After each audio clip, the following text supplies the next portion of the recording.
All right. Welcome to the podcast. Thanks for having me. Absolutely. We'll get started where everyone else does. As far as earliest childhood memories, what are we getting into? So I originally grew up my first 5 years in Roselle, Illinois. Okay. Before moving to St. Charles, and then I've spent the rest of my life here. Okay. But I have a few memories from there, but not a lot. Mm-hmm. But my earliest memories would definitely be on our boat up in the Channel Lakes. No matter where we lived, we always had a boat that we kept up on the chain. So just like boating with my family and friends and spending weekends out on the lake. What's the Channel Lakes? Is that in Illinois? Is that Wisconsin? Yeah. Or? So that's Illinois. It's like Fox Lake. Okay. There's a whole chain of lakes, quite literally. Gotcha. And there's, Petite Lake. There's a ton of them up there. So it's up in like the Fox Lake area. Okay. And was boating for fishing, water sports, just cruising? Yeah, cruising. We had a large houseboat, so kind of like an RV on water. And my family did not camp growing up. Okay. But we boated. So very similar. So what's I'm getting confused. Pontoon is more like That's like just like a day floating, kind of thing. Yeah. So a houseboat has like a full bathroom, Really? bedrooms. There's like an inside area you could be in. And how big we talking? Oh, it's like a 35-foot houseboat. Yeah, wow. Very like a big houseboat. And so yeah, we grew up with that, and then a speedboat as well, like a 19-foot. Like you could drive it around real fast and you could ski and tube behind it. So we had both of those from, again, the time before I was born until I was in my teens. And by that time, me and my sister were just too involved in sports, and my parents never got to use it. So they sold them. But yeah, definitely just like growing up on the lake. So is that like a weekend thing? Did you go there? Like, did you skip school to go there? What was it like at earlier ages? So unlike camping, boating is more of a seasonal sport. Yeah, fair. Or recreation. And so it was summers, and my mom is a teacher. So we would sometimes go up. Perfect. We would go up. Maybe my dad would drop us off on like a Wednesday and then come meet us on Friday or something like that. Cause we had the accessibility with the houseboat that we could stay overnight. Right. Or he could go anchor us in the middle of the lake and take the speedboat back. Very cool. Come meet us again. So yeah, it was more of like, we would go there for weekends or sometimes like a little bit of an extended time, but never like weeks at a time. Cause it's just about 45 minutes away. Oh, that's not bad at all. Super accessible to get there. So walk me through a day of like elementary school age, like day on a lifeboat. Houseboat. Houseboat, yeah. So my parents would, probably wake us up kind of earlier than we wanted, maybe. Cause it'd be a Friday or Saturday. And we would just this is the 80s. So we would just snuggle in our sleeping bags in the back seat. You weren't in car seats at that age because, again, the 80s. And we would drive, the 45 minutes to an hour. And we housed our boats at the marina. Okay. So we aren't towing anything. There's nothing like you had to bring with you. Yeah. And we would stop at the Subway and get our sandwiches or groceries that we needed at the grocery store for the weekend, whatever. And get on the boat. And our friends always had a speedboat that they would like come in and on our boat with. So we'd be hanging out with friends, like my parents' friends. Yeah. But then you become friends with their kids, or they don't have kids, and you grow up with them anyhow. Yeah. Now, looking back, I'm sure my parents' coolers were filled with drinks that I would fill them with now, but I had no idea of that when I was growing up. So, like, when you get on the boat, are you immediately like, oh, I want to go do this? Or are you, like, playing cards? Or, like, what's so we were, day? like, hanging out. I was notorious for, like, walking off the pier no matter what. Okay. And I didn't know how to swim, so I always had to wear a life jacket. Like, I was just growing up. That's smart though. They're playing it safe. It safe. Which was an un-80s thing to do. So like land or boat, I was always in a life jacket. Okay. And so that's what saved me all the time. But yeah, we would play a lot of Trivial Pursuit. Okay. Like the original OG version. I had it all memorized. I knew every answer to every question. Like it was hilarious that I would know them. Our boat was actually, because that's a thing in boating, is you name your boat. Okay. And they're supposed to be like kitschy or funny or like a play on words. So ours was called Trivial Pour Suit because we were boat poor. Because boats are, they're like a camper or like a house. And you're just constantly pouring money into them. Mm-hmm. Ours flooded one year. like almost started sinking because it was taking on too much water. That doesn't seem to be doing a good job at being a boat if it's... No, yeah. I remember it going down and I had to get like the rings around it to get it back up. And, you know, you're just constantly putting money in it. So a lot of Trivial Pursuit. But generally, like we would take the houseboat out into the middle of the lake. Okay. And then... I don't have like a real good memory of like how the speedboat would get out there. Yeah. Like maybe I can't just show up. I can't imagine my mom driving the houseboat. And I was like, can't imagine her driving the speedboat. But somehow they both got out in the middle of the lake. And we would, so we'd have one as like a home base. Yep.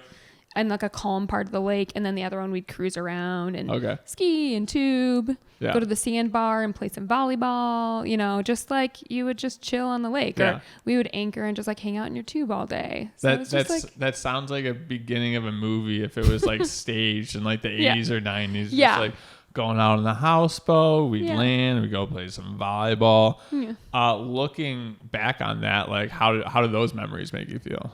Good. I mean, I loved it. I loved growing up. I love those friends that we made. We still know a lot of them.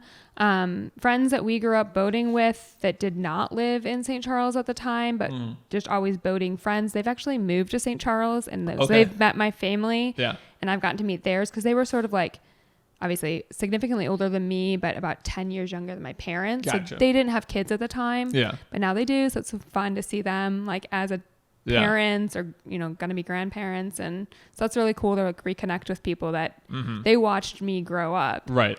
But so what kind of rules did your parents have for you? We'll say like the middle school age. So by middle school, boating had like kind of started to dwindle a little bit just because I have an older sister. So that time she was already in high school and really active in soccer. Gotcha. But for me, so middle school, I would still go with them sometimes. I was not like a talented soccer player on the travel team. Yeah. And cross country had not really like started for me. What travel team was she on? Because there wasn't a lot of them back then. So yeah, in St. Charles, it was the St. Charles Celtics. Okay. That was like the big one. Yeah. Or St. Charles Soccer Club. Okay. They kind of battled, but she was on the Celtics and they were legit. Yeah. I mean, they went on to win state a bunch in high school. So it was well-deserved weekends away. But so my parents and I would go by myself. I guess my only rules were really like, don't crash the boat. Because you got to drive it then? Yeah, you do. Nice. Like there's not a lot of rules around boating. My husband thought this was like hilarious. We go to a family reunion where we rent a pontoon boat now. Yep. This is like, you know, last summer we do this. And it's the same place we've been going for, 20 plus years. We rented a pontoon boat and I handed him a beer and he was like, I can't drink while driving a boat. I was like, but you can. Yeah. It's totally allowed. You're like, you can't be intoxicated. Like there is a limit, but you're allowed to have an open container. He was like floored. Yeah. So kind of that is the vibe of the chain. It's like, it's a party lake chain of lakes. So yeah, it was like, the basic rules of like, I could drive as long as I didn't crash. I could, I knew my way around the lake by that point because I've been going for, over a decade. Yeah. I wasn't allowed to take the boat out by myself. Yeah. My parents had to be with me, but yeah, nothing. I got over having to wear a life jacket by middle school. I knew how to swim. Yeah, that was good. When you weren't at the lake and you're in school, were you always like, ooh, like I wish I was at the lake, or what else did you have going on at that time? No, not necessarily. My parents always wanted to be, obviously, but that was like that was their passion and their hobby, which I totally got it. No, I guess I like to hang out with friends, hang out here. We would go on like long bike rides, like weirdly long bike rides. We would this is more like beginning of high school, end of middle school, beginning of high school. I would like ride my bike to Crystal Lake and back. That's some distance. I know. Yeah. I can't even imagine. Like my parents would just, this is before cell phones or anything. Oh yeah. They were like, go have fun. Okay. I would see them like 4 hours later and they just like wouldn't. It was fine. We made it somehow. Yeah. Like, no GPS. We just like followed the trails and made it. Yeah. What else? I don't know. I guess I was like starting to get into running a little bit more then. Okay. Did you ever get lost when you're riding your bike to Crystal Lake, or just like in general? What did you do when you got lost? Let's see. There was one time I flipped over so we would ride. We called it the Colonial Ride. Perfect. And we would ride from St. Charles, who has a Colonial. Yep. And it's where the Anderson family who owns Colonial is from.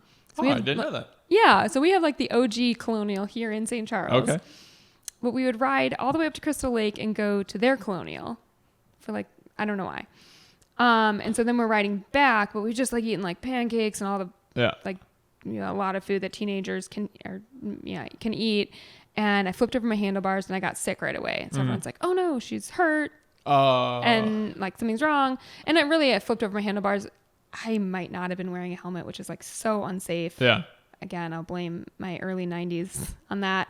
I wear a helmet now all the time. So do my kids.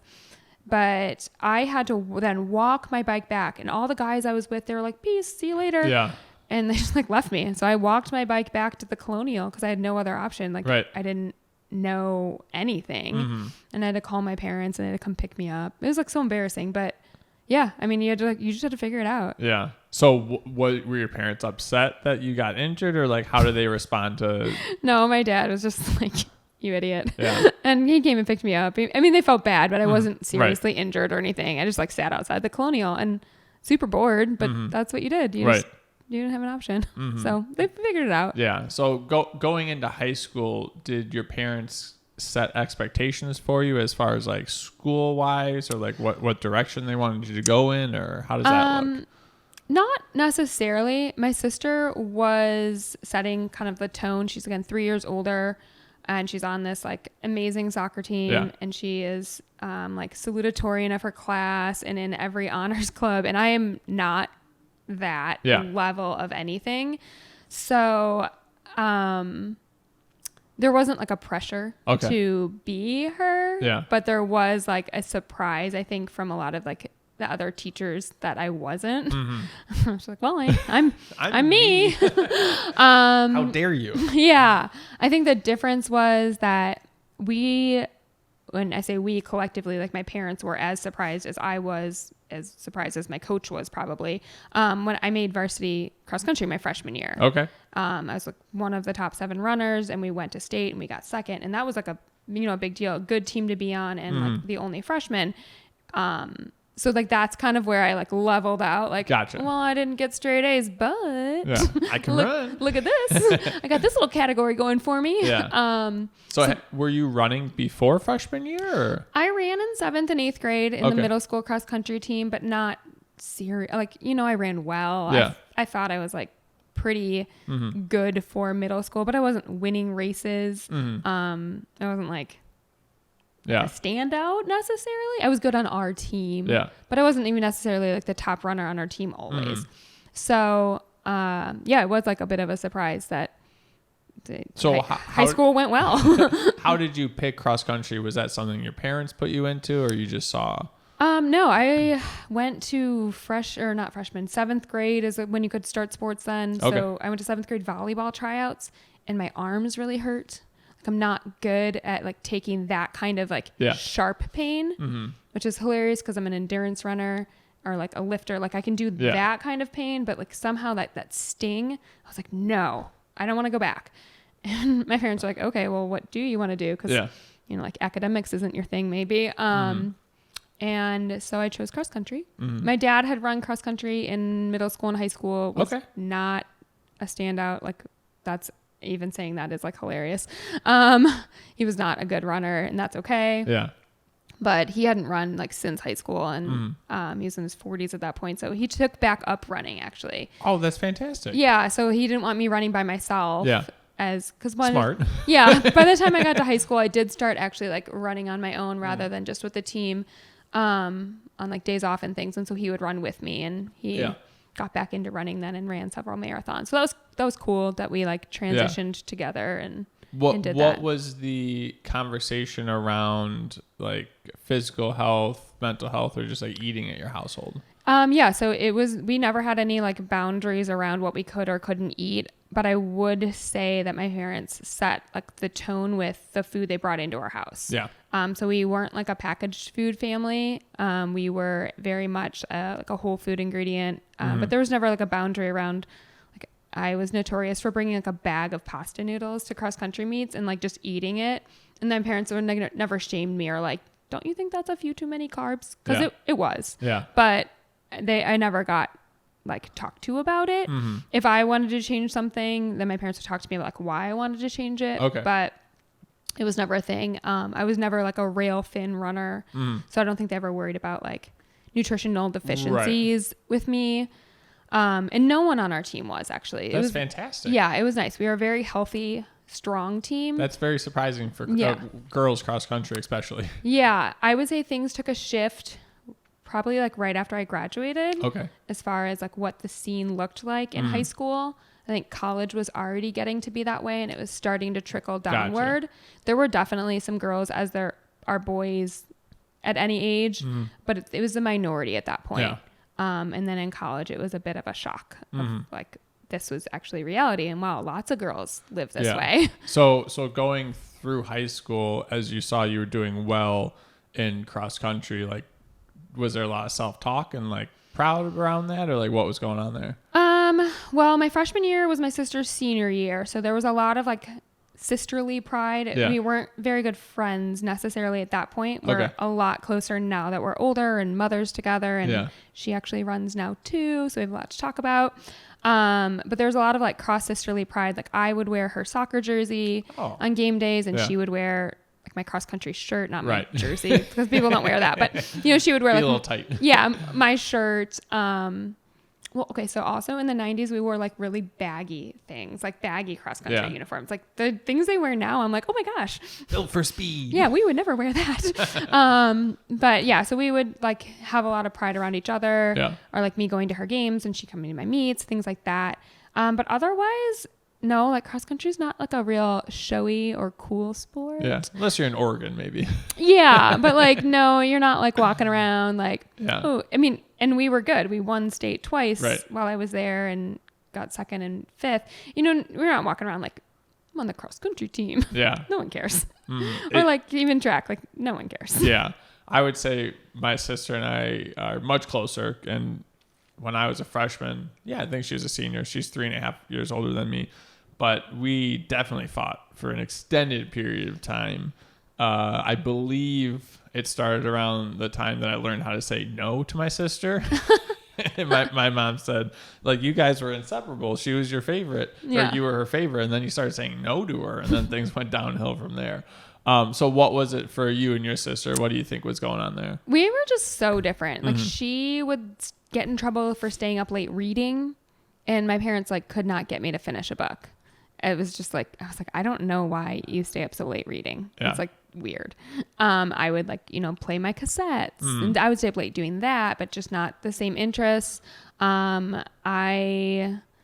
was much more serious and regimented. I was a little more like erratic, like go on a crazy bike adventure where she would be like, that sounds painful and long and weird. Yeah. So just really different personalities that have maybe like, not that we've aged out of that, but like found a more of a balance. And like a mutual respect for like, you can enjoy doing that and I can still like support and encourage you. Absolutely. Whereas when you're in your teen years, you're just like, you're just weird. Yeah.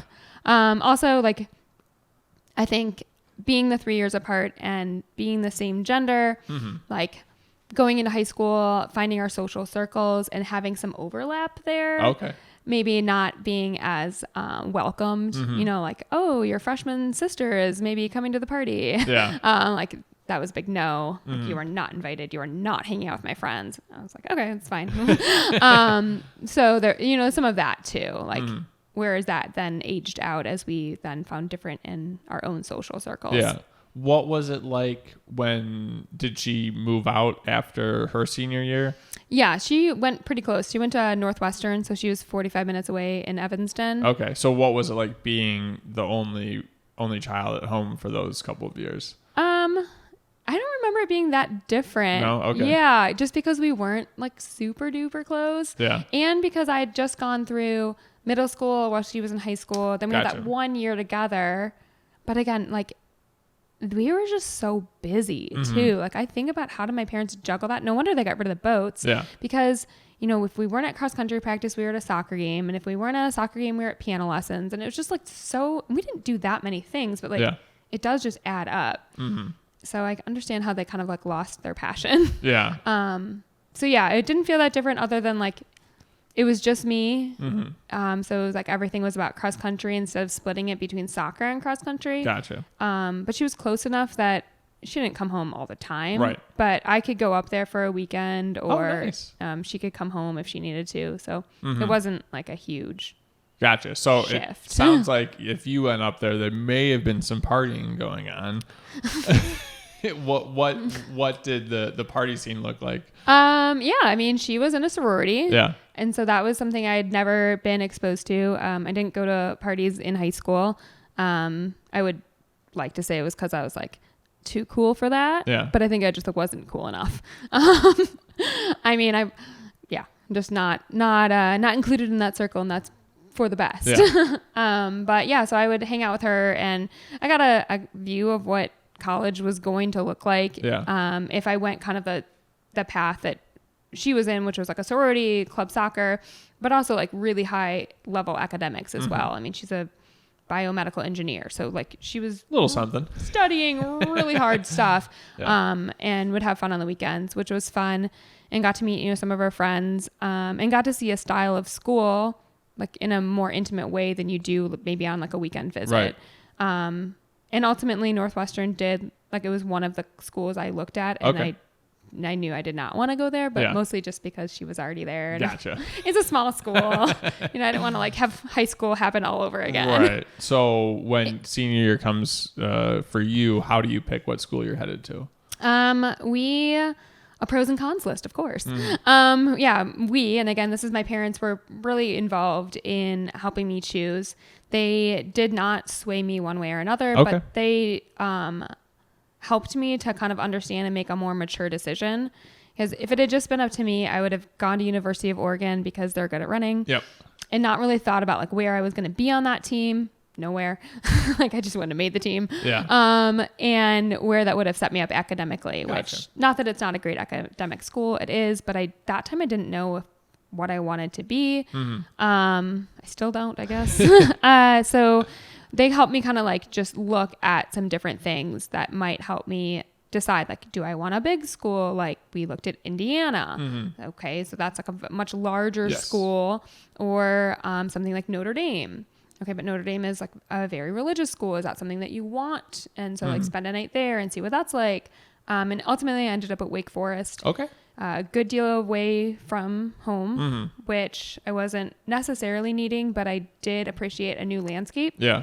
So being in North Carolina was gorgeous, and it's a small school. It was smaller than my high school. Really? Yeah. Wow. Yeah, it's like 4,000, a little under 4,000 students. And Yeah. at the time, St. Charles High School was bigger than that.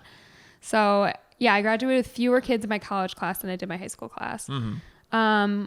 And I liked that. I needed that accountability. Yeah. A lot of my freshman classes were 30 students or less. Wow. And I needed it. Yeah. I was academically immature. Mm-hmm. And so I had teachers who knew my name. I had an academic tutor, counselors that I got through the sports department, and it got me through college. Yeah. I would have been lost at a U of I or in Indiana. Not that they don't have those academic supports, Yeah. but you are like 1 in 1,000. Yeah. And you just can get lost in the shuffle. So ultimately it was the right choice for sure. Do you feel that it was just like it was hard to study, or the concepts were tough, or like what was the benefit of the help? Again, I just had not matured. Gotcha. And I was older for my grade. I turned 19 in November of my freshman year. Mm-hmm.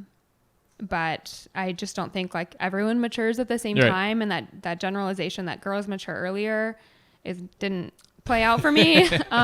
It took until I was probably like 20 Okay. to really like understand how to be disciplined enough to sit down and study. Okay. And how to like focus on how to take a test. Yeah. There was just something I was naturally smart enough to get through high school without trying like significantly hard. Yeah. And could I have done better? Yes. But I didn't prioritize it. Right. And then by the time I got to college, you can't just float through. Yeah.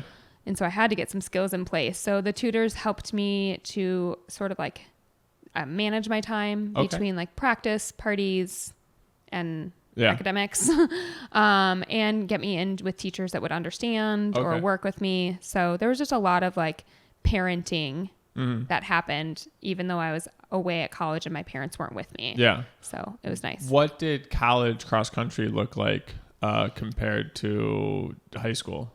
A lot more intense. Okay.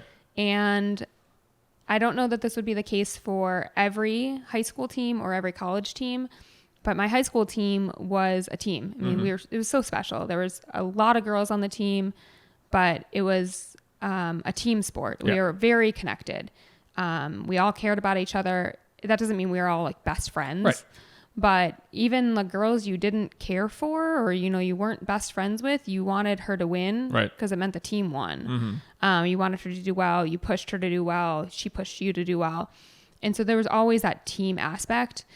And in college, it really was like every girl for herself, because she's got to try and make the team that week. Gotcha. So the travel team wasn't, set in stone the whole season.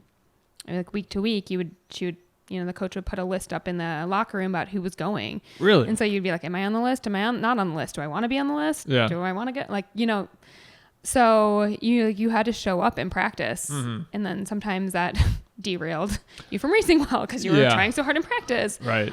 So just, I didn't feel, and maybe that's my own detriment that I wasn't the one putting that out there, that we were as much of a team or as close as we had been in high school. But my high school experience was so special, right, that like holding it to that standard Tough. really isn't fair.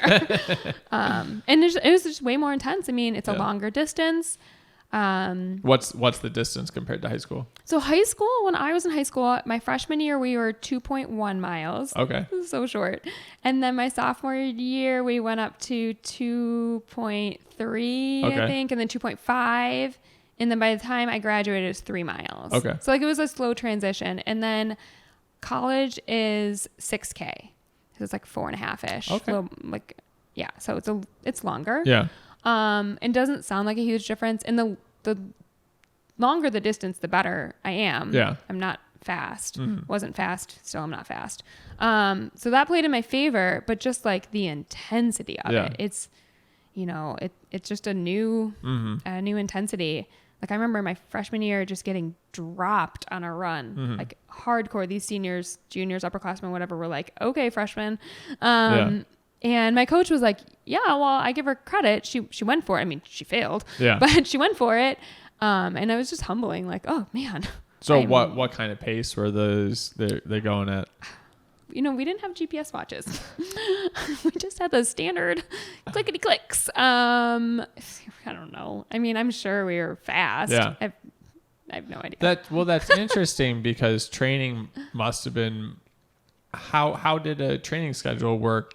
Because it's probably harder to go off pace unless you know the mile markers or the track. So that's what I love about the sport. And I coached after I graduated and came back for a while, and that was like right before GPS was getting to be like really big. Yeah. And it was like the purest time of the sport, before people were so obsessed with like, am I 6:20 pace? Am I 6:25 pace? Like, how do you feel? Yeah. Where's your heart rate? Right. Or like, what does it feel like to you right now? Because, like a 6:25 pace on one day and a 6:45 pace on another day are the same effort, or like, one might be a better effort, or what the course is. We didn't have paced runs. It was like truly on your feel. So a lot of minute-based runs, like, 5 minutes on, 2 minutes off, something like that. And on was on, whatever on was that day, or on that part of the course. Right. Because, North Carolina's pretty hilly. So like your 5 minutes on might, be, faster or slower than your 2 minutes off because it's downhill or whatever, it just depended. So it was based on you would run on feel. Yeah. So I kind of miss that about the sport, that it is people are so obsessed with their watch. Yeah. And it like irks me, but that's okay. Not being a runner myself, I do dabble. Yeah. I feel like things are moving closer to like zones now and heart rates. And I think that's becoming more beneficial because it's like, hey, like conversational pace. It's like what I keep trying to tell my mom, like, go slower. Like it's fine. Yeah. And she's like, well, I pushed today. I'm like, yeah, you don't have to push all the time. Yeah. Like you're gonna be okay. Like too much intensity can be a detriment, and like cadence will help keep you like in better pace too. Like watching that is a good indicator. or even just like, pace is a great thing to look at, I think, after the fact. Right. So like to this day, I'm old now and that's okay, but I'll do blind workouts where I still do it the way I did in high school and college. It's Very on cool. feel, Yeah. but then I'll look at my paces later and they're like the exact same. Yeah. Like I know what like hard that day was 650 pace, and each set was that same pace. So for your coaches, did they say, hey, this is your workout, this is how I want you to feel, like this is where progress is going to be? How much did they teach you about running, or did they just say, this is what you got to do? So in both high school and in college, we had set training programs we had to follow. Okay. Or were recommended. I mean, more than recommended. Yeah. You show up to practice, you do the workout. And like practices weren't on our own in college or anything. We had to meet as a team and do them together. Sometimes they were tailored to like who you were, like where you were fitness wise, or if you were racing that week or not, something like that. But more or less it was a team workout. Yeah. I don't know that, again, some of this could be like the maturity, but that we knew like why we were doing the workouts. High school for sure. Our coach talked a lot about like the building process. Like now we're in this phase. Now we're in the grumpy phase because you guys have all been working really hard. And so tell your parents you're going to be grumpy this week. And now we're in the happy phase because, we're tapering. And so he would talk to us a lot about it. Yeah, it was good. It taught me a lot about my body, what I was doing to it, and then also how to coach later and how to communicate to the kids what we were doing.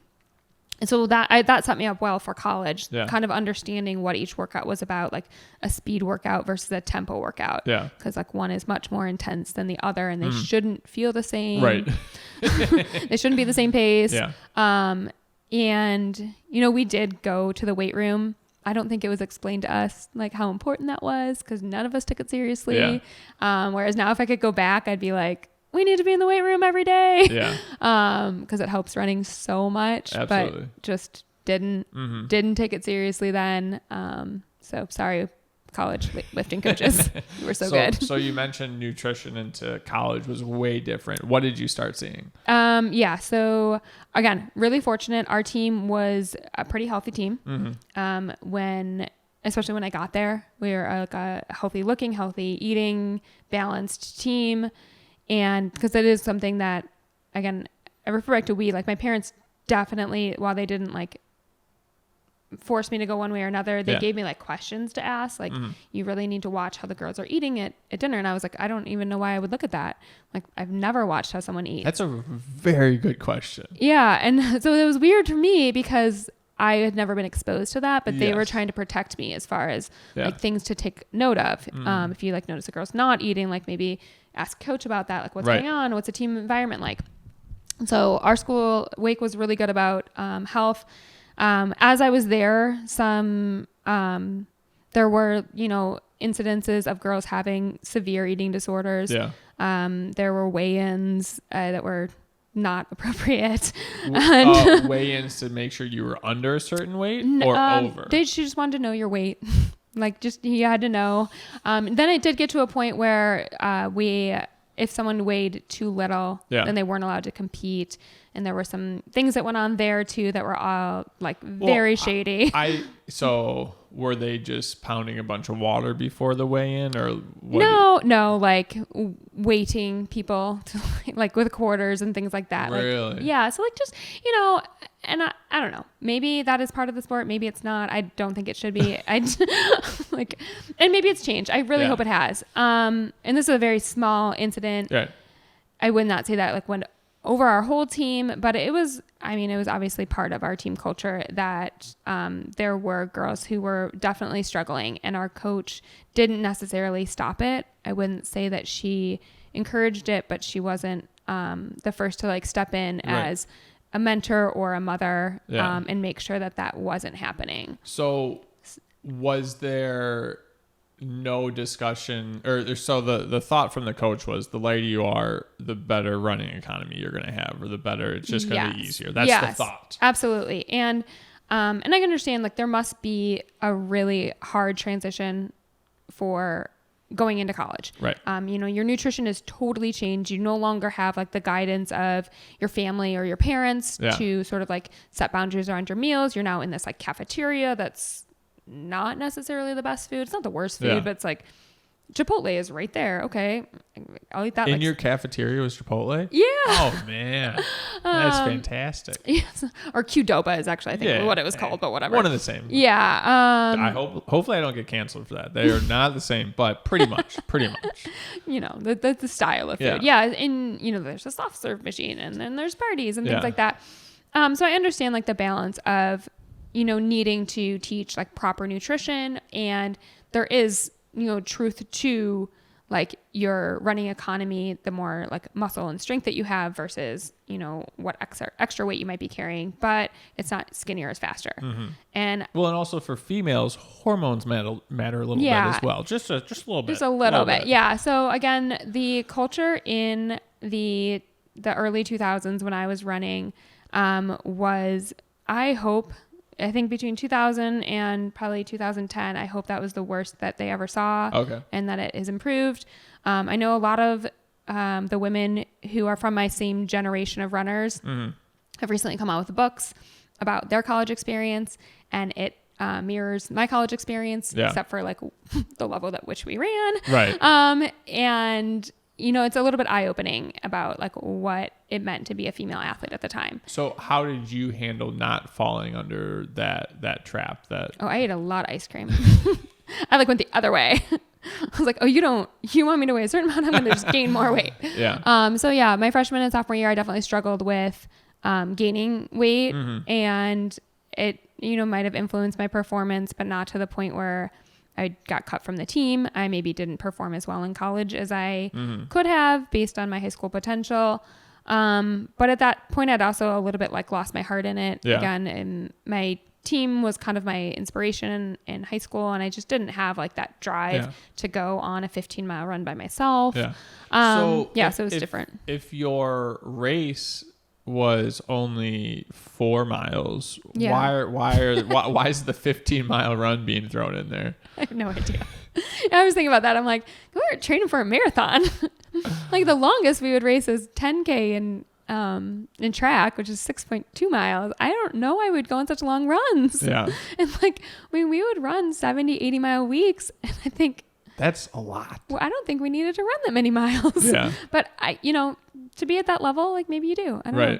Well, and the tough thing is like you go and look at champions and they're like, oh, we're doing 100 miles a week. And then you go look at other champions. They're like, oh, it's 60 miles. Like we do this, we do that. There's so many differences that it's like, okay, maybe we need to test what works best for us, but for a whole team, we're going to individualize the whole thing. Like, I feel like that's tough to figure out. To balance. Yeah. Well, and there's so much more, information just like put out there now, like sharing of, elites will share their workouts at this point for like social media purposes or their books or whatever it is. Like that was not happening. Back then. Yeah. I mean, there was no platform to do it even. Like, what am I going to go on like Runner's Blog and look up, her workout for the week? No. Yeah.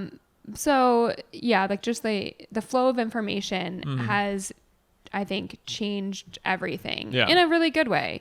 That, you maybe don't have to run as many miles, to be awesome at your distance, which is not that far. So we're going through college. Running's not our favorite thing at the time. Yeah. What else is going on in our life that we're enjoying? Yeah. I Wake is not necessarily known for its party scene. I wouldn't say. Tailgates are very fancy. You wear dresses and bow ties. Wait, hold on. What? Yeah.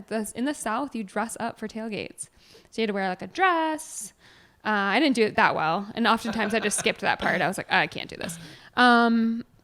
Yeah. So, I had a good group of friends that were on the team. We all had kind of an apartment building with all athletes. Yeah. Like, all the athletes are in a close-knit circle because it is a small school. Right. So you're friends with the volleyball players and the golf team and the soccer team and the baseball team. You're all supporting each other. Yeah. So that part was really great. A good family environment. Still good friends with like my roommates through college. Right. Did the normal like dating, going to parties, things like that. Did like decently well in school, got a business degree. Yeah. Enjoyed the academic part. It sounds weird because I know I said I wasn't that great at that in high school, but by the time my junior and senior year rolled around, I really did enjoy my classes. They were like pretty cool. Yeah. I took golf for business. So you would like go to the golf course and learn how to small talk and like make a business deal while golfing. I'm terrible at golf, but you can make business deals on the golf course. Yeah, you could like go close a deal, which I've never done in real life. I've never practiced it, but it was fun. I like how practical that is because my uncle was a sales rep for a company and he was a phenomenal golfer. Like he was just an athlete. And like that was a big thing that his company was just pumped. That it's like, all right, go like be phenomenal at golf. Yeah. Like it's going to be a great time and you're going to make us a bunch of money. So like, thank you. Yeah. You have to be able to like play to whatever your, business is. Right. So like tennis, I guess you can't conversate so much, but a little tougher. Yeah. Golf is a good conversational sport. So yeah, that was a fun class. Yeah. Yeah. So what made you pick business? What brought you in there? That was definitely driven by my parents. Okay. I really did not know growing up. People would ask me what I wanted to be. Like, I want to be a mom. Mm-hmm. And then my mom would say like, what else do you want to be? Yeah. A mom. And so I didn't know. I was not just going to college to get married and have kids right away. I knew I wanted to like do something. I didn't have a good perspective. And it kind of goes back to like that immaturity of like what jobs were out there. I knew my dad worked in business and my mom was a teacher. Yeah. And then my sister was doing something with science. Yeah. And that was like a no. So I knew those two things. Yeah. And so I got a business major because Wake's business school is outstanding. And so I thought if I'm going to graduate with like a lot of B's, I might as well graduate from like the business school. So like at least that's on my resume. So yeah, I applied to it. I got in, thank goodness, and was able to really enjoy the classes and get out with that. So it was luck. When you had the thought growing up of I want to be a mom, what facilitated that idea? Like what was going on that you're like, this is what I want to do? I don't know. I guess I just like I envisioned that being like a great like time and a thing to do. Yeah. My mom, she was a teacher, like I said, so she was home, had a pretty flexible schedule. Yeah. She taught at Elgin Community College by the time I was born. Okay. So it was a little bit more flexibility nice. than like a high school teacher who's like there all the time. But she was also getting her doctorate in education at the time. Let's go. Yeah. So her master's and then her doctorate. So she was also very busy with that. And not to say she wasn't home, but just like that part of me growing up saw my mom going through school and getting degrees. Yeah. Like, that was, like lifelong education. Cool. And I knew that was probably not going to be what I wanted to do. Yeah. School was not like my forefront. Yeah. Wow, Mom, you really love it. And so, yeah, I don't know. I think I just thought the idea of, if you're going to bring kids into the world, you want to be there for it all. I like being a kid, which again, I guess this whole theme is about my immaturity, but like, I just like enjoy kid stuff. Absolutely. And so I just thought that would be like such a cool like way to live life. And I don't think I had like this perspective at that time, but I saw it as a real job. Yeah. Like I didn't ever discount motherhood as being less than any other profession. And it wasn't until like later in life that it dawned on me that when I said that, maybe people were like, oh, she's underselling herself or she doesn't want to make money. Yeah. Like I never thought of it that way. Yeah. Well, I thought of it as a real job. Absolutely. And I think it's so strange that we're maybe 70, 80 years into like women not just being like mothers for the most part. And for all of the other time, women have been mothers. So yeah, I don't know who convinced half the population that being a mother wasn't a like worthwhile or phenomenal or and I mean, it's amazing the moms who do both. I think that's so cool that they're following their passion to do what they are made to contribute to. And to the mothers who are kind of more forced into that, like they're able to do it for their family. I'm just really grateful that I get to do like my dream job, which is being a mom. Right. Yeah. But that's not a degree in college. Right, which is crazy. With like, if it was a degree in college, then I think it would be a lot easier to go up to parents and be like, oh, like, do you remember this class? Like on how to raise a child, or do you? Right. Or like general homemaking, like and because our culture has changed so much that, kids aren't necessarily involved in the daily home maintenance and routines. So like I maybe didn't know like how often I'm supposed to wash my sheets. Like it just wasn't part of me growing up that we would like, okay, every once a week we wash the sheets. Now I know that, and I'll know that when I have my own home. Yeah. So, but in previous cultures, like a farming culture, you grew up knowing when to plant the seeds because you did that growing up. Right. And so when you grew up and had your own farm, like it was just instilled in you. Yeah. And so, like homemaking is not instilled in this generation or in my generation or in my home. I don't know. Right. But it's something like we are trying to help our kids be a little bit more aware of because I am hopeful that they will one day have their own home that isn't mine. Yeah. And that they will like know how to take care of it, and they won't just feel like as lost as I do. Yeah. Just because I'm constantly like you have to clean the top of a stove. Oh my gosh, this is stressful. Okay, let's try and do that, and like try and wash the dishes, and it's just a lot. Yeah. So, absolutely. We're definitely gonna hit this part a little bit harder. But so we graduate from business school. Yeah. Is there internships that we're doing? Is there somewhere you want to work, or what's going on? I did a couple internships back here in Chicago. I did an internship for the Chicago Wolves. It's like a hockey team. Yeah. I went and saw one game, and I remember that first time that at an indoor arena they had flames, and like I felt the heat. I'm like, is this okay? There's ice. So my dad worked with them on some of like their data connections. Okay. And so like that's how I got the internship. Nice. And so I did that for a couple years. It was pretty cool. Over the summer when I was home, and then straight out of college, I went and applied for grad school because I just love academics so much. In San Francisco at University of San Francisco. That's very far from where you just were. Yeah, so I went from North Carolina out to San Francisco. I came home for the summer and then out to San Francisco, and I was going to get a degree in sport management. Okay. I decided I couldn't be a professional person in sports, but I wanted to like work in professional sports. What does that mean? An agent, or what is sports management? I kind of thought, I thought about like, an agent or something like that, like some sort of sales thing. Yeah. Or then once I kind of got into the field a little bit, it was more like production. Okay. So like putting on events. Oh, cool. And things like that. So I'm pretty quickly got a job with a production event company in San Francisco, and worked for them and went to school. So it was pretty awesome, like a sweet gig out, very expensive. When did tech start showing up in San Francisco? It was definitely already there. Gotcha. Yeah. Okay. Yeah. Well, like Silicon Valley was well established. I believe like the first iPhone was coming out. Okay. I didn't have one. It wasn't that cool. I had one of those flip razors. Yeah. But I did have a cell phone. Nice. I think I got that my senior year of college. Ooh. Yes. When people say like, oh, does my 10-year-old need a phone? I don't think so, but maybe.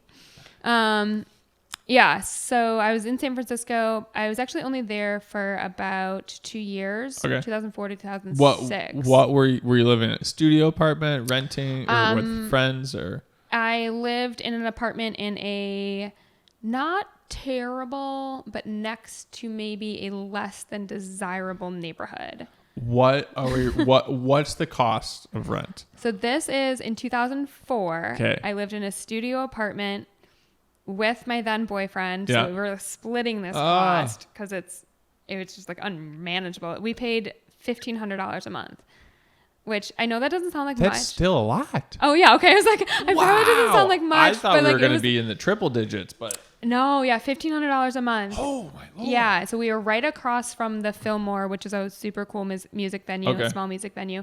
So like that was an advantage, we could walk over there and we got to see a few shows there.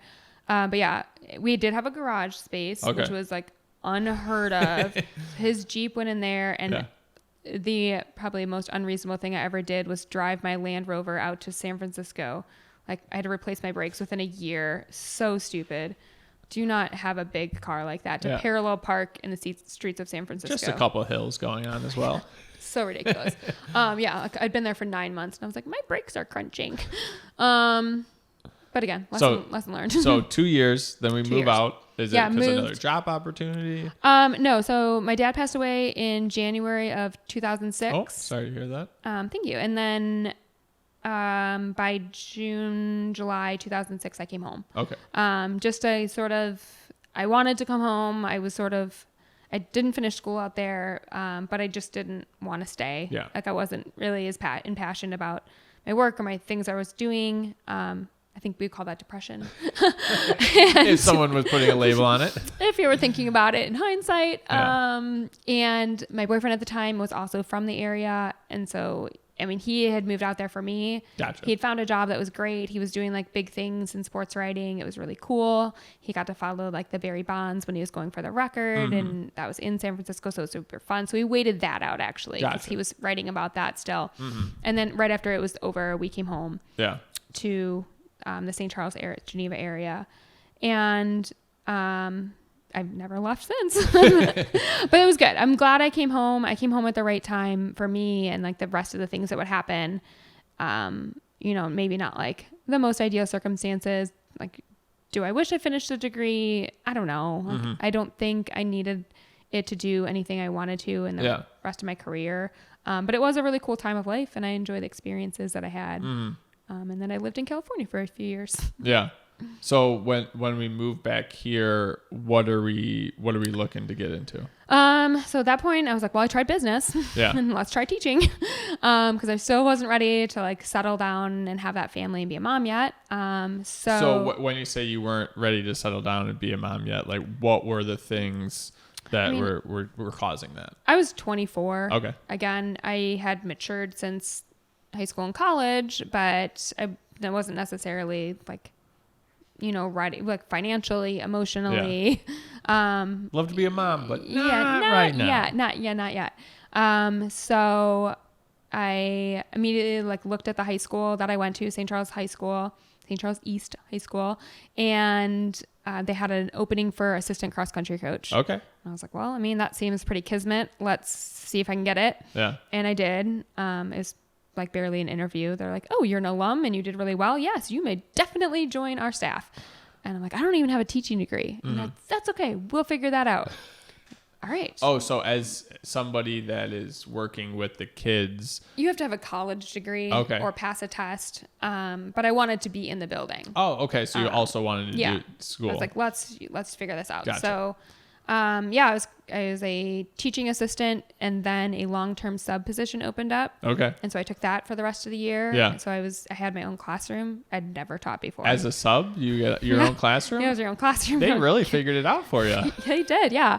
I got a temporary teaching license because I was in path of getting one at that point. I'd done a fast track program to get a teaching certificate, and a master's in, education. Yeah. And so I did that within 2 years and was coaching. I was assistant coach for 1 year and then I was head coach my second year. Got him. 25 years old and the head cross country coach, which is crazy. I couldn't rent a car, but I could. Wait, how did the kids get to their games and stuff? I know, yeah. So like usually you take the big bus, which is great, but to state, we usually would rent vans. Yeah. But the rental company wouldn't let me rent one the first year. And so we had to take like the short bus, the athletic bus that usually the other teams would get to take because country is like kind of low on the totem pole. Yeah. But I had to take it because the AD was like, well, she can't even get a car. So yeah, just to show that 25-year-olds don't usually head coach teams. And again, I was not that much older than these kids. Right. But so I felt older. What was it? Girls cross country? Girls cross country. Okay. Yeah. It was the girls cross country and then the girls track coach. How did you model your coaching? Did you say like, hey, I want to primarily just focus on speed, or like what was going on there? So I literally went back to my old high school planners and I had written like almost every single workout that I'd done in my high school planner, like none of my homework. But all of my high school workouts were in my planner that you got at the beginning of the year. And so I got those out for my junior and senior year and I'd written them all down. And my coach was, I know, yeah. Also, I kept them. which is so weird, but thank goodness. And I took those and I got together with my high school coach, and I actually recruited my middle school coach, who is still coaching at the middle school, to finally make the jump up to high school and come be my assistant coach. And so between the three of us, we just like brought the team back to what it was in the 90s. Really? I was like, we are going to go back to being just like this super supportive like team. Yeah. It's a pack sport. We're going to have a front runner. It's important to have that. If someone's very talented, of course, we're going to foster that. Yeah. But we are going to foster that, 20th girl to push the 19th, to push the 18th, to push, and like just push from the back. You had that many kids? Oh, we had up to like 45, 50 girls on the team at once. Yeah. That's insane. It's really fun. Cross country is a cool sport because it can be so many girls. Yeah. And you think like, okay, only 7 run varsity and only 5 score, but that 5th girl is getting pushed to like, if I don't run today, if I don't run well, like the 6th girl is going to pass me, or like the 9th girl is going to pass the 8th girl, so they're constantly being pushed, and it's not pulled from the front. It's pushed from the back. Okay. And that's how you can really like, that's how you win. Yeah.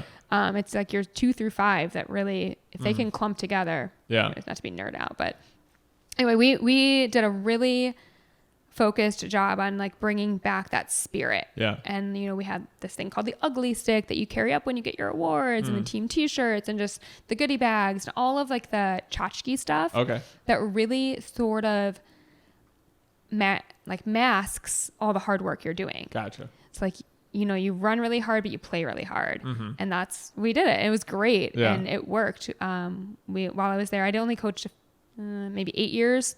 And that's an extended period of time. Yeah, it was a little bit of time. But we got 2 third place trophies in that time. Wow. So they found the success. It worked. Yeah.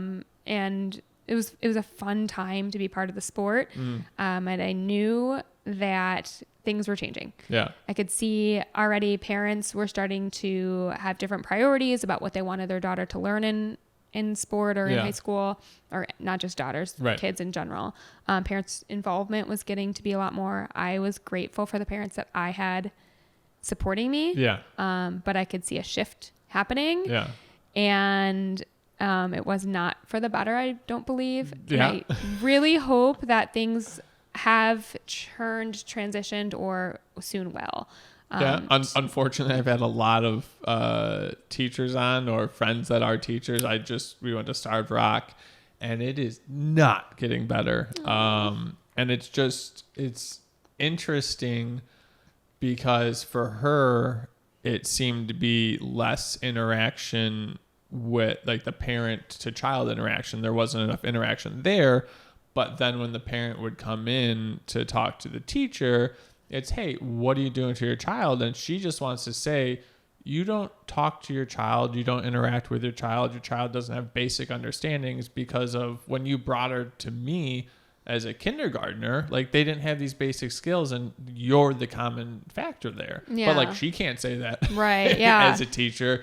And I can only imagine as lives get busier and a parent just starts being like, oh, my child's a little bit more sustainable. I don't have to be around as much. I'm on my phone, but I'm going to go get mad at the teacher. I feel like I don't see it getting that much better at the moment, but what was going on for you? Like, what were you seeing? I think that in sports, there's a lot of different reasons kids are in certain sports. Like you mentioned, like, why did you choose cross country? And I really didn't have pressure from my parents to do well or not to do well. There just wasn't a pressure there.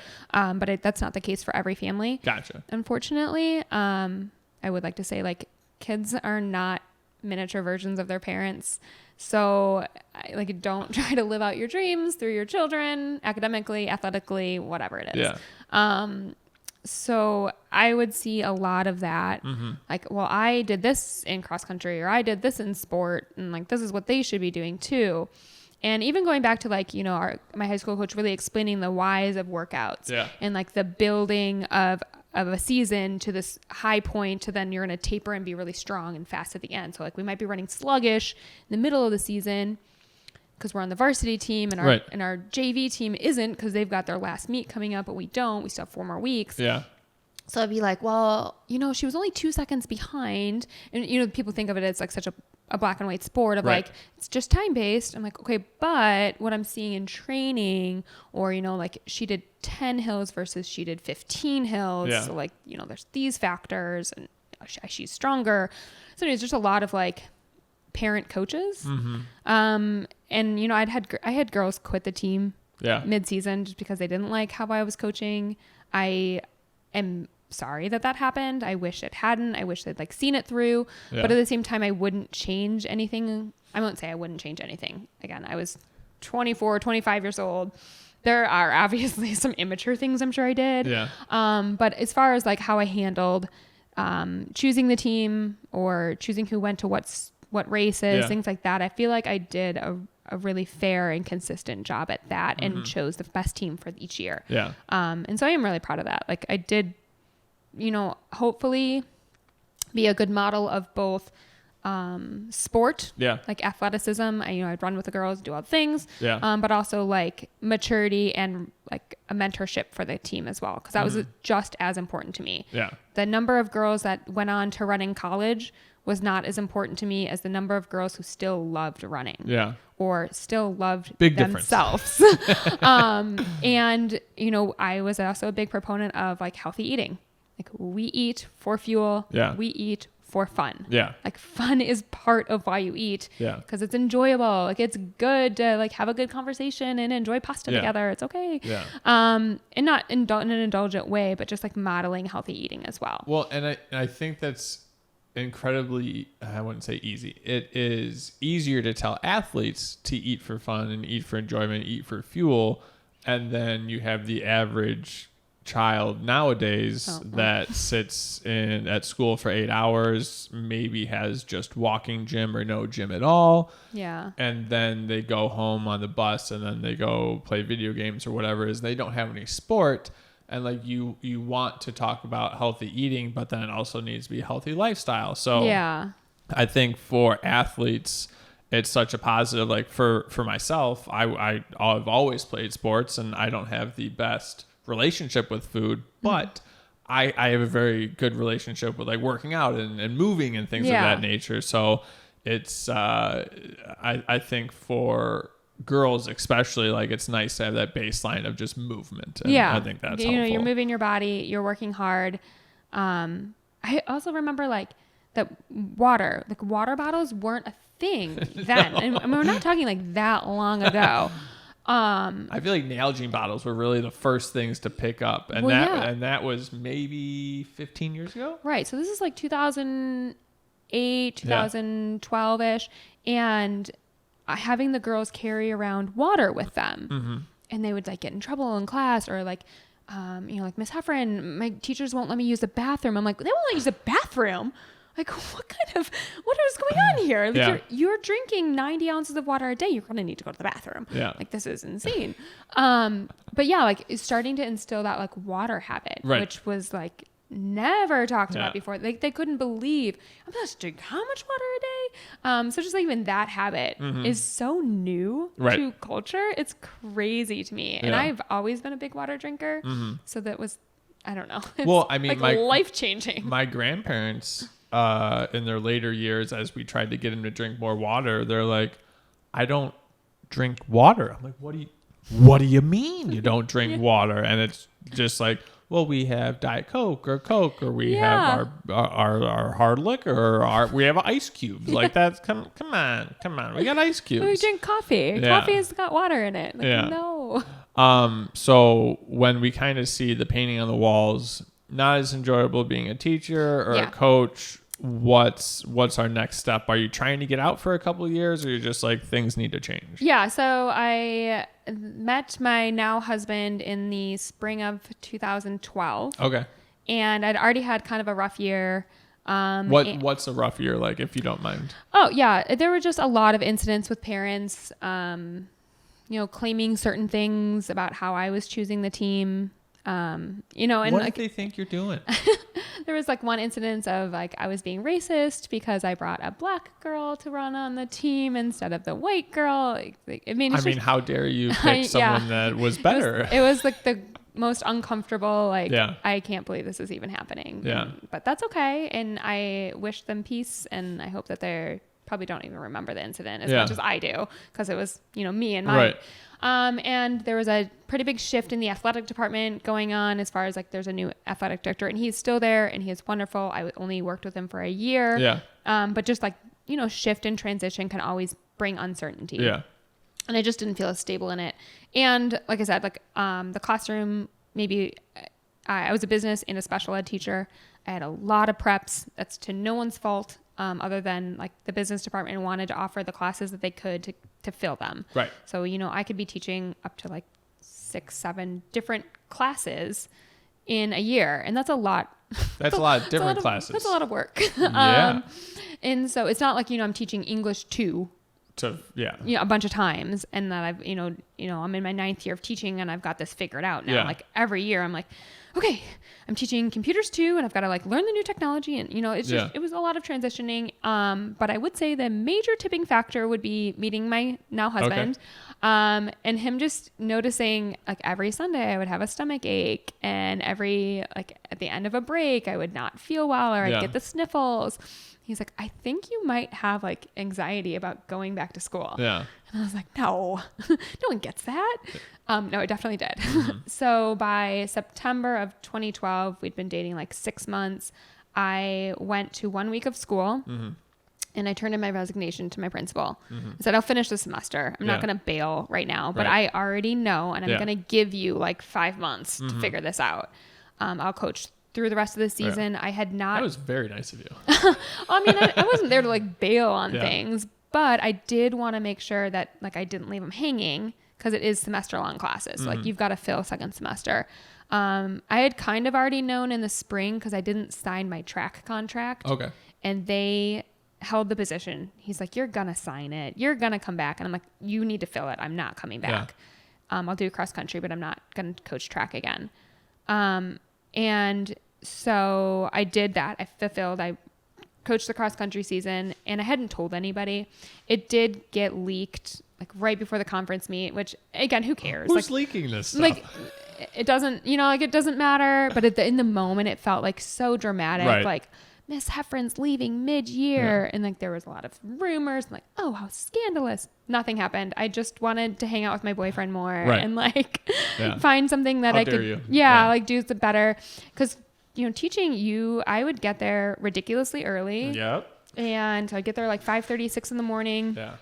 Teach until 2:20, coach until 5:20, get home, do after school stuff, grade. It's a long day, and I don't have to like tell teachers that. Yeah, but you get summers off. Yeah, so, coaching. I'd coach camp all summer. Right. Yeah. So it was just like and again going back to that vision of being a mom. Right. Because at that point, having met him, I was 30 years old. He was turning 30, and I was like, okay, I'm ready. I'm ready to get married. How early did you know?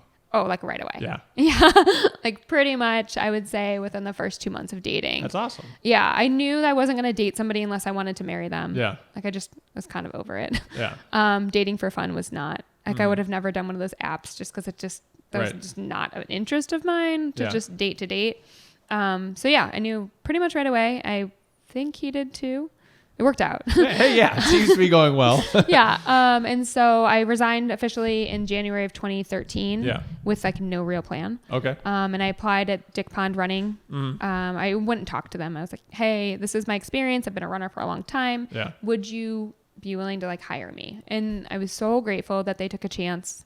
I guess it wasn't like a huge chance. It was like a big risk. I mean, I was a 30-year-old person, not a 16-year-old. So I was like a little bit more of a reliable worker.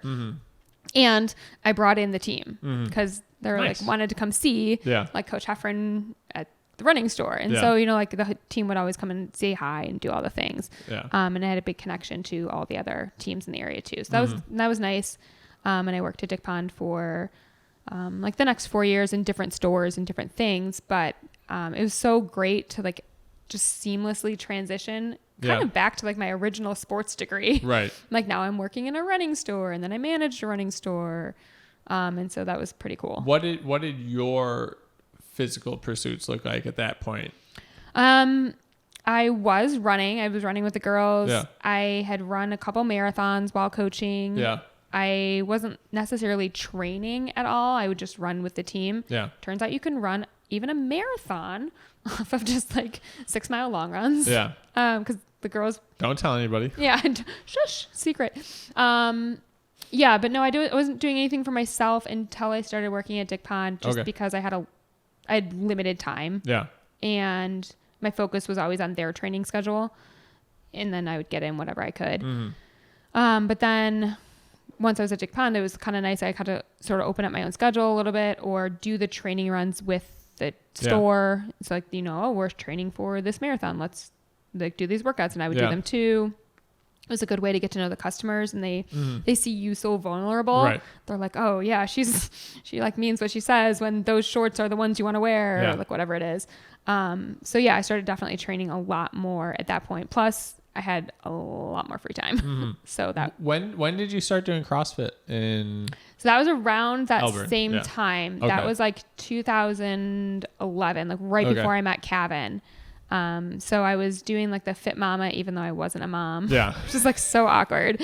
I would work out with all the moms and just like hang out. Yeah. And they're like, you're a fit mama. I'm like, kinda. Like Asterisks. I don't. Yeah. Like, and they'd be like, gosh, you're so good at that. I'm like, well, yeah. Like I'm a few years younger and I didn't have a kid. So yeah. And then Aaron wanted to try CrossFit, and it was right before I ran the 2011 marathon. Okay. I ran the 2011 Chicago, and I joined the CrossFit gym maybe like 2-3 weeks before. Oh, really? Yeah. And I was like, oh yeah, by the way, like doing a workout. I'm like, I'm running the marathon on Sunday. Like, do you think hilarious. I should maybe not do this workout? And they were like, no, you'll be fine. And I was like, okay. I totally trusted them. And you know what? It was true. I was fine. Yeah. So I guess I take that advice even to this day. Like I don't like taper down my lifting or things like that based on races that much, unless I think I'm going to be really sore, but that's never been a problem. Yeah. Lifting helps run faster. Yeah. Well, and I would say if you're in athletic shape and you don't do anything too wildly out of the ordinary, you're going to be fine. Yeah. Like I had been doing that. It wasn't like the first week of it. But yeah. So yeah, that was like right before, and then I met Kevin. And I pretty much stopped all CrossFit just because I was working at Dick Pond. Right. And had a couple things going on. Yeah. Like running was more like what I was doing at the time. But then like got back into it later as I was like, wow, I really can't run all these miles anymore. But lifting is really nice because it's like speed workout without the impact. So how did you transition to that? Like how long were you running until you found out like, hey, maybe I should supplement or add something else in here? So I guess, I mean, it took till like after motherhood. Okay. Yeah. I didn't lift much. How did you, I'm going to move backwards. Yeah. Then. Okay. How did you decide when it was time to have kids or when you were ready? I was ready for that before my husband, because I was like, let's get married. So we dated for 4 years before we got married. But we got engaged, and then within 5 months we got married. Yeah. However, I did start a new job like 2 weeks before we got married. And so hire me. And also I'm getting married in 2 weeks, just a heads up. He knew I was going to be a sales rep. So that was like for a sports company. So it was, it was fine. And then we just took like a 2-day honeymoon. Yeah. We knew what our boundaries were. But that was good. And I was ready to have kids right away. However, the thing about being a sales rep is that you're on the road a lot. Mm-hmm. So, as far as like timing to have children, because it's not like you just snap your fingers. Yeah. You have to be home at a certain time. Yeah, there is a specific time. Yes. Yeah. And I remember I would be gone on the road for like 2 weeks at a time and come home. It was just Midwest mostly, but there was a time I'd been gone for 10 days. I went home for one night, and then I was gone for like 10 more days. And one of my like higher ups, he's like, well, maybe you'll get home from this trip and you'll be pregnant. I remember being like, I hope not.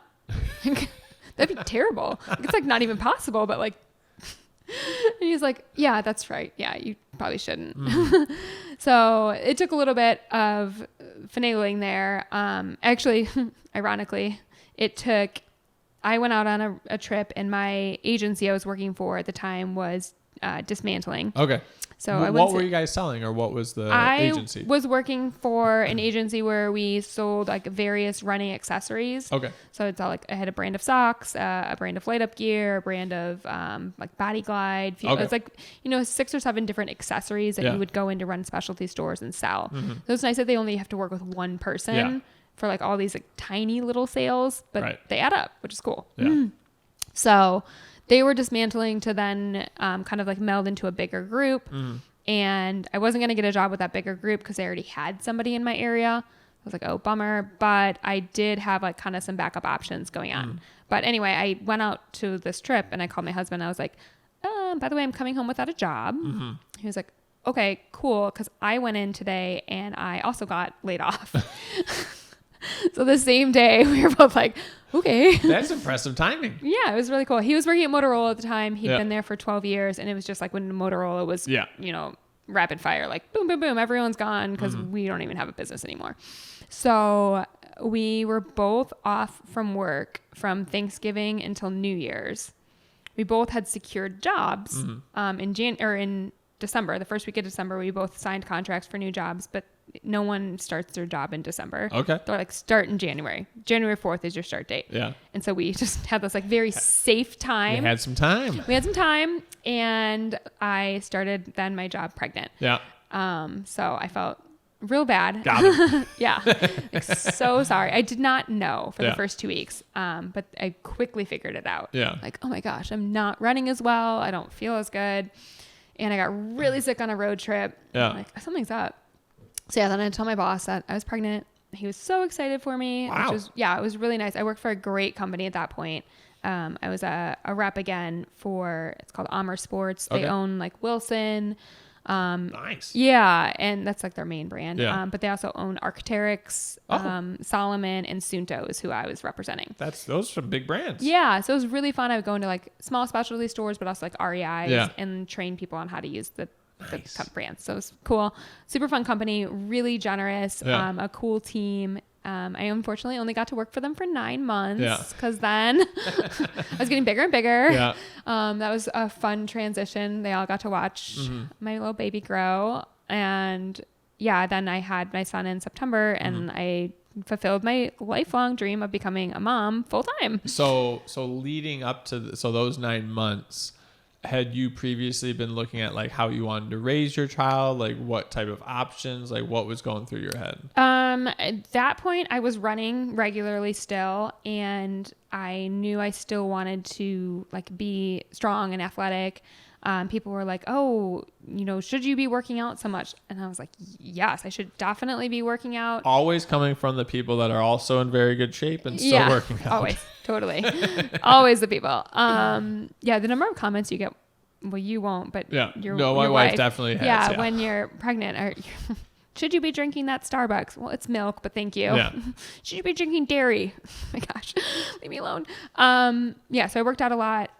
And not like in an excessive way. It was not to like maintain my thinness or my figure. It was because I knew like I'm carrying a baby, this extra weight that my body is not used to. And I better like get ready for it. Yeah. Because otherwise I'm going to be in so much pain. So I did like as many hip openers, hip strengtheners, like really worked on my form. And I would say my running form got better in pregnancy than it ever had been before. Wow, that's great. Because if you overstride when you're pregnant, you are just going to be in a lot of pain. Yeah. So I did it all from the place of, I want to give like my body and my baby like the best chance. Yeah. I also knew, didn't know that labor was going to be one of my like greatest athletic endeavors. Like it is a sport unlike any other. Yes. So I wanted to be ready for it. And I've never had surgery before other than getting my wisdom teeth out. Yeah. And that did not go that well. And so I was terrified of any sort of anesthesia. Yeah. And I was like, oh, no epidural. I'm not getting one. I'm terrified to get one.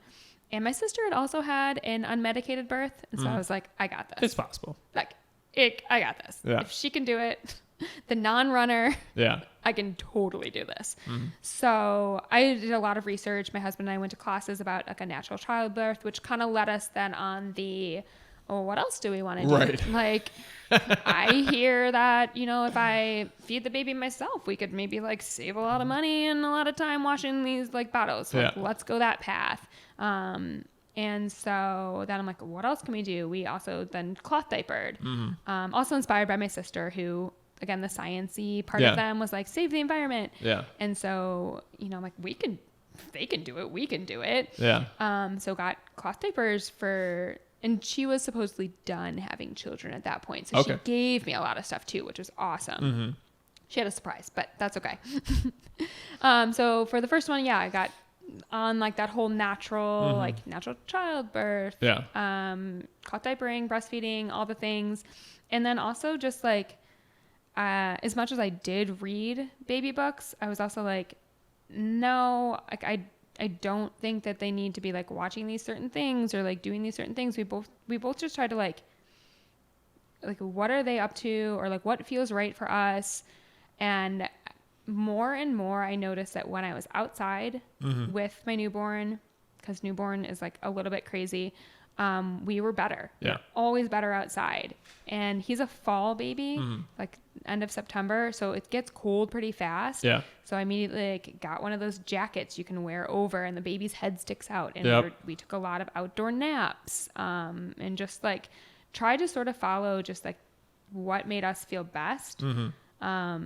And I was just fortunate that like that worked, and I had support systems in place that like helped support me in doing that. So I guess that's like kind of where our natural child and parenting relationship started. So you were just getting more information based off of like more outdoor stuff, and like I'm enjoying like, this and is like what's what working. Felt like naturally right, opposed to like what mainstream motherhood necessarily looked like.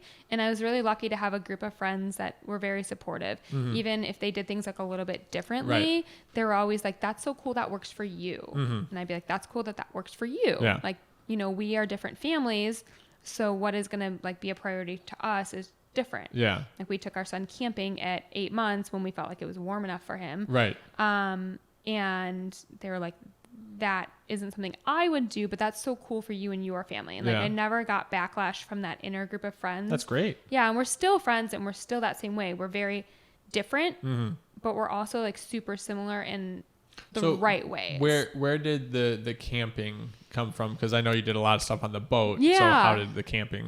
Cross country camp in high school was my first time ever camping. So I was 14 years old. And I loved it so much. My parents like bought me a tent when I think for my 16th birthday that we still have. It's not as waterproof anymore, but we still have it. And then my husband and I would camp all the time. Yeah. I never camped with like anyone else really that I dated. Yeah. I don't know why, but he and I camped all the time, and we still do. And so it was something that was like our boating, I guess. And we wanted, it is less expensive, kind of. So we did that with our kids from as soon as we could. And it's been great. People are like, it's so hard. Like, it is and it isn't. Like, it's so much easier because you're just like out there, and there's no distractions, and there's no like options. You just like, this is it. Yeah. So we love it. We just got back from camping this weekend. So myself, I would say in the house, I'm very much like a helicopter parent. When she was younger, just around her, like every inch to make sure something didn't go wrong. When you're in camping with them at such a young age, like how does that work out? Okay, so there's definitely like the school of thought where like and I still recommend this to parents. We did not do this, but for people who, I wouldn't say it's a bad idea. You can bring like a pack and play, or like have a secure area they can like put them in while you're setting things up, and that can like really help. Again, we didn't do it, but we also like, you have to know your kid. Right. So we weren't like a really big boundary person with Thomas that's my older son, growing up like as a baby. We didn't have like the stair gates or anything. We just, you know, like not like learn like by falling down the stairs, but like learn by like that first risky step. Right. Mom's there to catch you, but like, you learned, okay, I'm not supposed to fall down the stairs. Yeah. And we taught him how to go upstairs, or exposed him to stairs very early. Yeah. So he's like learning how to climb upstairs, how to go down safely. So like, we just didn't put a bunch of boundaries around like unsafe things. and just sort of tried to make sure he understood. Right. I know it sounds crazy, but depending on your kid, and you have to know your kid. I think that's a very good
there we go. Thanks so much for coming on the podcast. Yeah, you bet.